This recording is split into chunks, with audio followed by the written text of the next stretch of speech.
So guys, I got a great video for you today on a question I had for one of my online students, and he was talking about how we just got started working on some stuff, and one of his early things before we really got working was, hey, I feel like I put a lot of effort in the swing. I feel like I swing really fast. I hit it pretty hard, but there's other guys that feel like they look like they're swinging smooth and they're hitting the ball just as far, just as hard as I am. And the big issue here with what he was doing was he wasn't releasing his top hand. This is a very important concept. So if you have something similar going on where you feel like you're making a really hard, fast swing, but you're not really getting the kind of output you're looking for, I'd highly recommend paying close attention to this video. Let's go ahead and get started. So there's a lot of different factors that can go into making a lot of effort on a swing and not hitting it the way that we want to hit it. But this is just one of them, and it's very specific and it's very common. So again, this is something even if you're getting a lot of power, this might even be something you want to pay attention to, because you might even get a little bit more if you're not doing this thing. And the top hand release is simply a fancy way of saying we want to let this bat continue to roll over in our follow through. We want to make sure that it's finishing as we're releasing the bat. So if you watch the how to release video in the straight arm release section, or no, sorry, in the release section in the specialty lessons videos, that we want to make sure that the right hand gets over the left hand before we let go of the bat. If we let go of the bat, we can also do this incorrectly if we're holding on to the bat, but if we're letting go of the bat, and we want to make sure that the right hand gets over the left hand before we complete our finish. Now, the telltale variable here is where our right hand finishes. In the model swing we have for the website, we make a swing and we finish, and if we notice one very key thing, the right hand gets behind the body. This is not an exact indicator, but it's a very good indicator that the right hand released.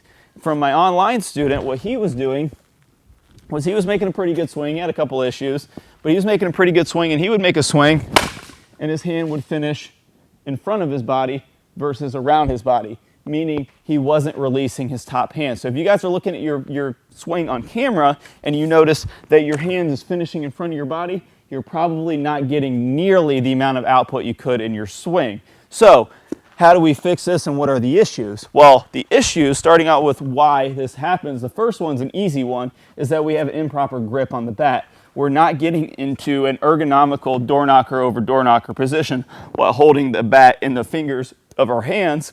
This is one of the big reasons why we have a trouble getting through impact. So again, this is an easy fix. So let's say you're gorilla gripping the bat and you're coming into contact. Well, if you were to try to roll over your wrist and do something, this is very uncomfortable. This is going to be very hard. You're going to see a lot of early release with the bat, and you're always going to see this hand stay in front of the body. Now, this is not the only way this happens, but if we don't have a good grip on the bat, it's not going to allow our hands to work the way that they need to work. Now, just real quick on that, there are some players that start off with a gorilla grip, but their hand moves to that door knocker over door knocker position. If you're not one of those guys, and I would say you're having trouble with the top hand release, start with the grip first from the pro setup section, get that grip right, and then start working on this. Now, once you have your grip right, the main thing we want to make sure we're doing is not spinning our upper body. We talk about this in a lot of videos. Spinning is one of the biggest killers, if not the biggest killer of power, consistency, everything we want to have in the swing. If we are spinning, it's going to take us much, much longer to release this right hand over the left hand. And even if we do finish with the hand on the other side, we're still not really releasing it. So we're looking for grip, making sure that the right hand's getting over the left hand just after impact, and that we're making sure that we're not dragging the bat into the ball, that we are using those hands and wrists to release that bat into the ball versus spinning into the ball. Now, if you've got your grip right and you've got everything right, now it's time to do some drill work, where if we go ahead and we get into the max bat lag position,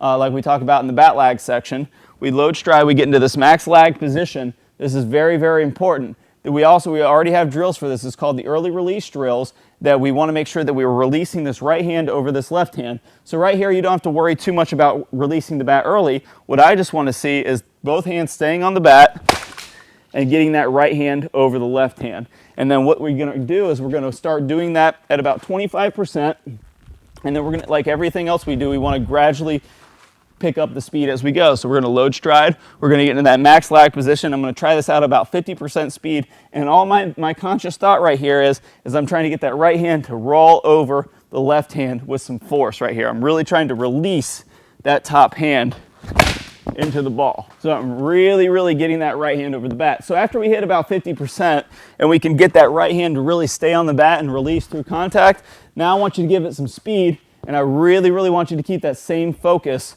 where you're really letting that right hand release on the bat, and make sure you hold your finish. Try not to think about it. You can fake this a lot. It's really easy to fake, but we're going to be looking for that hand to finish on the back side of the body. If we're looking at the camera face on, we don't want to see that right hand in the finish. So for right here, we take a good, maybe 75% swing starting out just to work on it, and really think about rolling over those hands so we can get that hand to finish on the far side of our body. Guys, this is a huge power leak in the swing, and if you make sure you dominate it and you're making sure you're getting that release done properly, and again, making sure that it's happening, that rollover is happening as soon as possible after contact, you're going to be maximizing that bat speed right into the impact area where we want it and get that output that we're looking for. Thanks for watching, guys. I hope you enjoyed the video, but stick around. I got an even better bonus video for you. Getting that top hand release is a huge power move, but making sure it's coming from the right place is extraordinarily important. In this bonus video, we're going to show you the wall drill that's going to show you how to start immediately building the proper bat lag position, transition position, so you can deliver that top hand release with maximum efficiency. Go ahead and check that out. Thanks again for watching, guys, and we'll talk to you soon.